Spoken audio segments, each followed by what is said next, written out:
Forgetting someone isn't just about moving on, it's about reclaiming the space in your mind and heart that they no longer deserve. Too often, we hold on to people long after they've shown us they were never meant to stay. We replay memories, we cling to fantasies, we keep them alive in our thoughts as if they still belong there. But the truth is, they don't. The relationship ended, yet in your head, it's still running on repeat. Erasing him isn't cruelty, it's clarity, it's understanding that his chapter has closed, and keeping him alive in your story only delays your healing. This is not about pretending he never existed, but about refusing to let him take up one more second of your precious energy. Erasing him is about choosing freedom, choosing peace, and choosing to write a future where his name no longer echoes. When you do that, you don't just forget him, you free yourself completely. Forgetting someone begins with one simple but powerful truth: the more you feed a memory, the more alive it stays.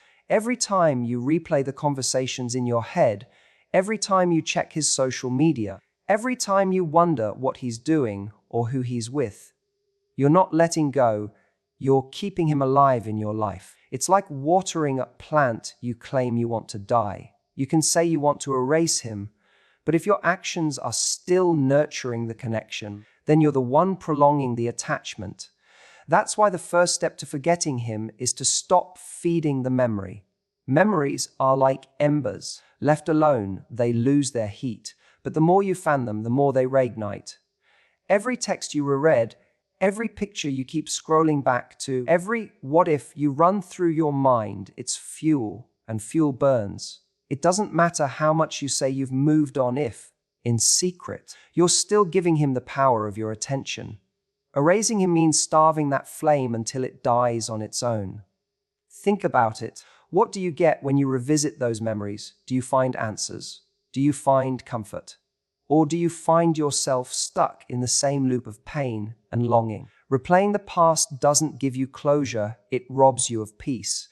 It tricks you into believing that if you keep analyzing what went wrong, one day it will all make sense. But here's the truth, it already makes sense.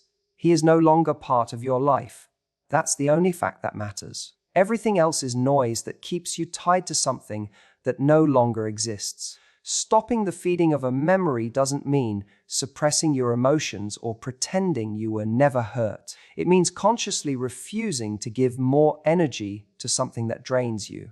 When you feel the urge to check his profile, stop. When you find yourself drifting into daydreams about the past, redirect your thoughts. When you catch yourself holding on to tokens that remind you of him, delete, donate, or throw them away. It's not about being ruthless. It's about being free. Because every time you choose not to feed the memory, you reclaim a little more of your power. This is where discipline comes in. Forgetting isn't passive, it's active. It's a choice you make every day. You can't erase someone in one dramatic gesture. You erase them through 100 small choices that weaken their hold on you. And while at first it feels difficult, eventually it becomes liberating. The less you give your attention to him, the more space you create for yourself. That space becomes filled with new routines, new joys, new people, new experiences, and slowly his memory fades, not because you forced it, but because you starved it. You'll know you've stopped feeding the memory when his name no longer hijacks your thoughts, when you can pass by a place you once went together and feel nothing, when his face comes to mind and it's not accompanied by longing or anger, it's just neutral. That's when you've won. Because indifference is the true erasure, not hate, not obsession, not endless questioning, just nothingness. The irony is, he might have once believed he was unforgettable. He may have acted as though you'd never be able to get him out of your system. But the moment you stop giving energy to his ghost, you prove him wrong. You realize that the power to remember or forget was never his. It was always yours. By refusing to feed the memory, you take back control of your heart, your time, and your mind. That's how you erase him. Not overnight, but completely, until it feels like he was never even there. What makes it so hard to forget him isn't always the reality of who he was, but the illusion you built around him. You don't just miss the man, You miss the story you told yourself about him. You miss the potential, the promises, the version of him that existed more in your imagination than in your actual life. That's why detaching from the illusion is so critical, because as long as you're clinging to what you hoped he would be, you'll never release who he actually was. When we fall for someone, it's not just their actions that draw us in, it's the way we fill in the blanks. Maybe he gave you just enough attention to make you believe there was something deeper. Maybe he said the right words without following through, and you hung on to those words like proof. Maybe he was inconsistent, but in between the lows, there were highs that felt intoxicating, and those highs kept you believing in a version of the relationship that didn't truly exist. That's the illusion, and illusions are powerful because they blur the line between reality and fantasy until you can no longer tell the difference. Detaching from the illusion means stripping away the fantasy layer by layer. It means asking yourself, what did he consistently give me? Not sometimes, not when he felt like it, but consistently. Because consistency reveals truth. If he was inconsistent, then the love wasn't as strong as you told yourself. If he was careless, then his priorities weren't where you hoped they were. If he failed to show up for you time and time again, then the illusion was yours, not his reality. That's not to shame you, it's to empower you. Because the moment you see the difference between what you imagined and what you actually experienced, the craving begins to weaken. Think about it this way: if you were to write down 2 columns, one for the reality of his actions and one for the fantasy of who you believed he could be, you'd notice a painful but liberating gap. The reality might say, he ignored my messages, he dismissed my feelings, he was careless with my heart. The illusion might say, he cared deeply, he just struggled to express it, he wanted to be better, he just didn't know how. He was the one, but the timing was wrong. One list is based on truth, the other on hope. And once you see it in black and white, the illusion starts to shatter. What you miss is often not him. It's the potential of him. But potential is not love. Potential doesn't sustain you, respect you, or cherish you. Potential is just a story that keeps you tied to someone who never actually delivered. When you detach from the illusion, you're not erasing the good memories. You're simply refusing to let them outweigh the truth.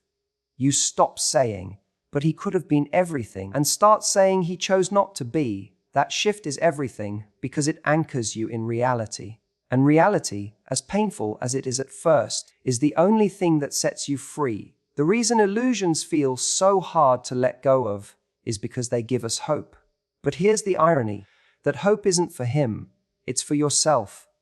It's your desire to be loved the way you deserve, projected onto someone who couldn't give it. Detaching from the illusion doesn't kill your hope. It redirects it. It says, I still believe in love. I still believe in commitment. I still believe in someone showing up fully for me. I just no longer believe it's him. That's not giving up.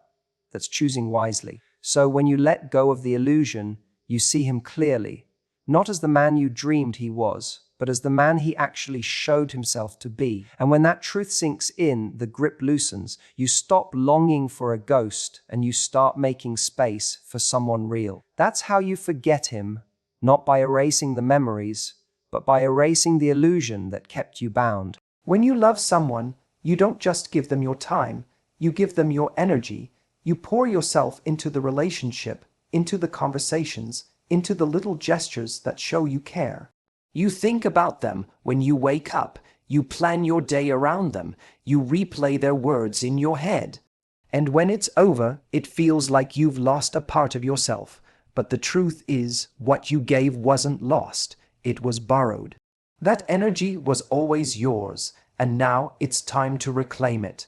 Reclaiming the energy you gave away begins with understanding that your love was never wasted. You might look back and think, I gave him so much of me, and for what? But the answer isn't for him, it's for you. Because the love, the loyalty, the commitment you showed is proof of your capacity. It shows the depth of what you're capable of bringing into someone's life. That's not a weakness, that's your strength. The problem was never how much you gave, but who you gave it to. And now, it's time to take that same energy and redirect it into places where it creates joy instead of pain. Think about how much mental space he occupied. The time you spent waiting for his text, the effort you put into trying to understand his moods, the energy you invested in keeping the relationship afloat. All of that is power, all of that is focus, and when you keep giving it to him even after he's gone, you're handing him energy that could be fueling your growth. Reclaiming it means consciously pulling that focus back to yourself.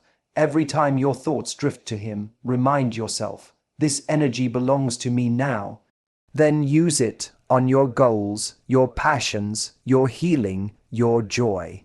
One of the most powerful shifts happens when you realize that the qualities you admired in yourself while loving him, your patience, your devotion, your kindness, are the same qualities you get. Turn inward.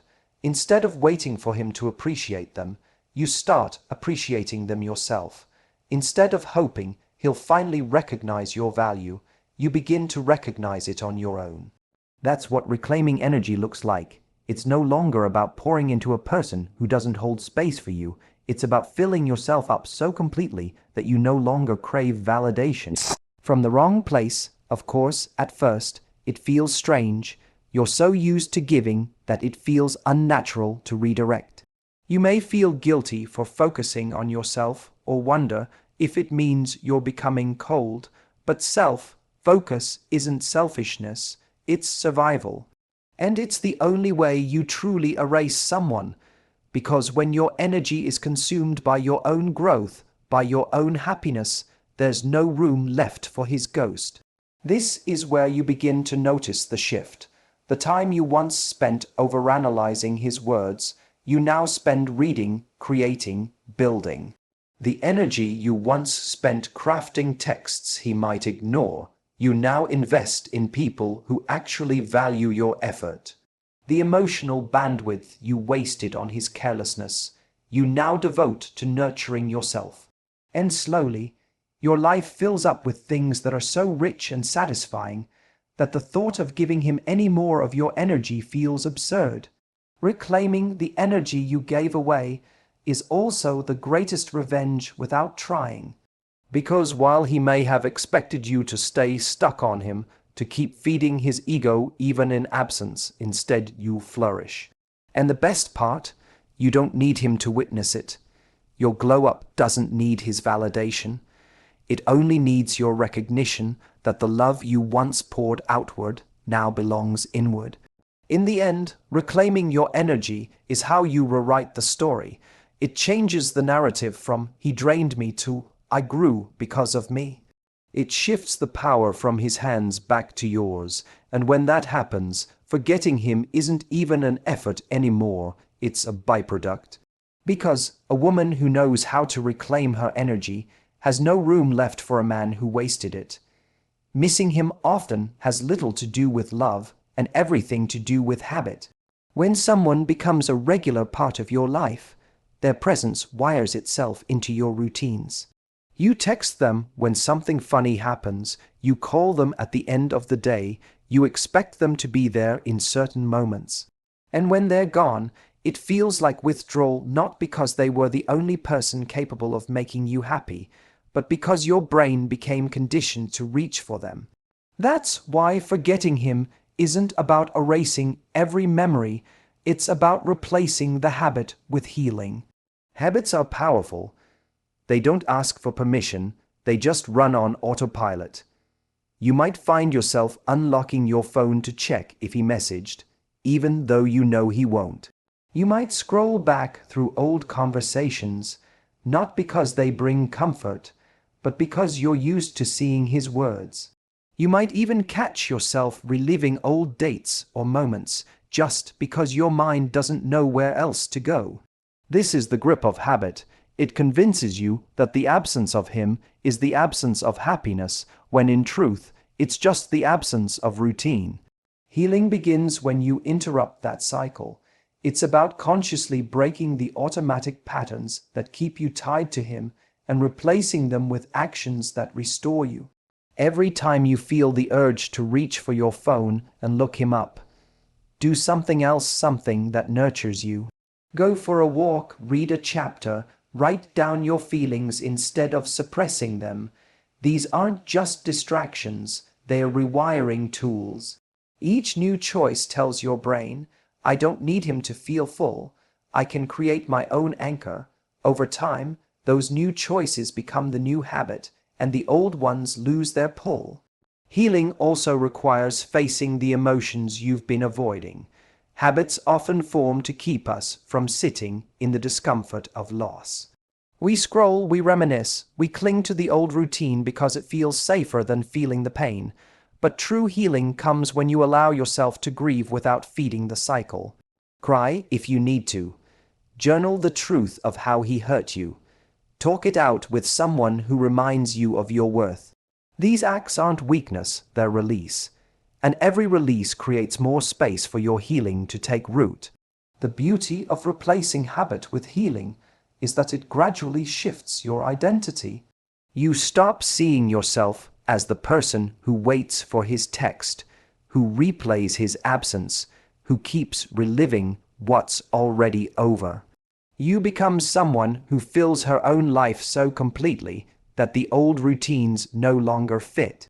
Imagine building new rituals that excite you, morning routines that ground you, friendships that uplift you, hobbies that ignite you. Each time you choose these over the old patterns, you tell yourself, I am moving forward.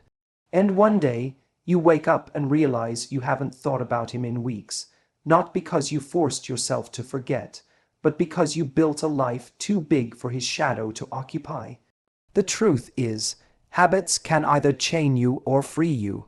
The old ones chain you to his memory. The new ones free you to create a life where he no longer matters. Healing isn't about erasing every trace of him overnight.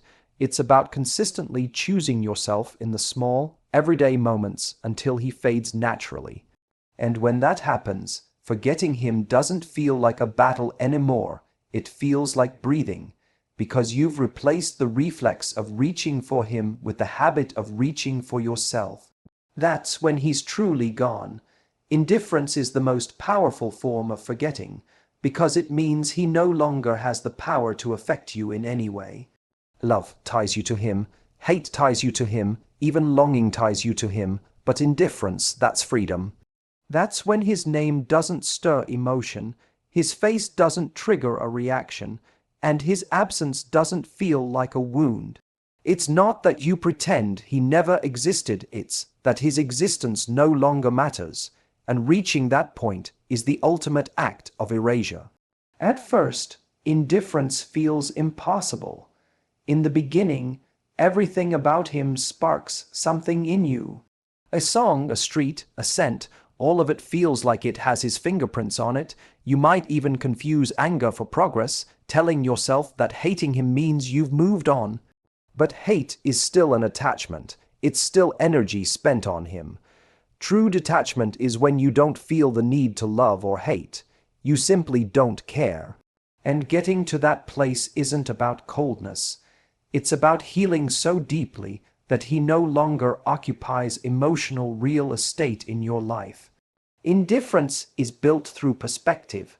When you stop romanticizing what you lost and start recognizing who he really was, the grip weakens. When you see that the moments you replay were not as perfect as your mind edits them to be, the illusion fades. When you realize that your worth was never diminished by his actions, but his actions diminished his own character, the sting softens. Indifference grows each time you remind yourself that his behavior wasn't a reflection of your value, but of his limitations. The moment you stop making his choices about you, you start releasing him. Another way to cultivate indifference is by filling your life so completely that there's no space left for him. When your days are rich with new routines, new people, new goals, he becomes background noise. Think about the last person you once obsessed over who now barely crosses your mind. That's the power of time plus intention. Indifference happens when your present becomes so much bigger than your past that the past loses its hold. He shrinks in importance because your life expands without him. The beauty of indifference is that it doesn't require revenge, it doesn't require closure from him, it doesn't even require an apology. It's not about proving anything, it's about no longer needing anything from him, not answers, not attention, not recognition. The need disappears, and with it the tie. That's why indifference is the real end of the story, because it's the moment you stop waiting for him to give you what he never could. Ironically, indifference is also the one thing he may never expect. He might anticipate your anger, your pain, your continued obsession, because those emotions still center him. But when he realizes you no longer react, no longer chase, no longer even think about him, that's when the reality of what he lost sinks in. And by then, it won't matter to you because you'll already be gone emotionally. Indifference doesn't come overnight. It's the result of discipline, healing, and perspective. But once you taste it, it's the sweetest kind of freedom. It's the silence after the storm, the peace after the chaos. It's the moment you see him and feel nothing, and that nothing is everything, because it means you've erased him completely, not through force, not through bitterness, but by living a life where he simply doesn't belong. That's the superpower, that's the finish line. The final act of forgetting someone isn't just about removing them from your past, it's about building a future where they have no place. Too often, people stay stuck because they keep rereading the same chapter, going over the same memories, the same pain, the same unanswered questions. But the truth is, healing happens when you decide to close that chapter and start writing a new one. You don't erase the old pages, but you stop letting them dictate the story you're living now. Writing a new chapter without him means shifting the focus entirely. It's not about what he did or didn't do anymore. It's about who you are becoming. You ask yourself, what do I want my life to feel like? What do I want to create? Who do I want to surround myself with? These questions move the pen back into your hand. They remind you that the story doesn't end with heartbreak, it just pivots. And that pivot is the moment you realize that forgetting him isn't an act of erasing memory, but an act of creating a life so fulfilling that his memory fades into irrelevance. In this new chapter, your energy goes into things that light you up. Instead of replaying old texts, you're learning something new. Instead of replaying old arguments, you're laughing with people who bring you joy. Instead of imagining how things could have been, you're building how things will be. Every small action, a new hobby, a new friendship, a new routine, is a line in the new story, and with every line, he becomes less of a character and more of a footnote. The beauty of writing a new chapter is that it allows you to redefine yourself outside of him. Maybe you lost parts of yourself in that relationship. Maybe you compromised too much. Maybe you silenced parts of your personality to keep the peace. Now is your chance to bring those parts back, to rebuild your identity not around what he wanted, but around what makes you feel alive. And as you do, the emotional hold he once had weakens, because you realize your life is too big, too vibrant, too full for him to be relevant anymore. Sometimes people get stuck because they keep waiting for closure, waiting for him to come back and give them the ending they wanted. But closure doesn't come from him, it comes from you deciding the chapter is closed. You don't need his permission to move forward. You don't need his acknowledgement of what you meant. You don't need his apology.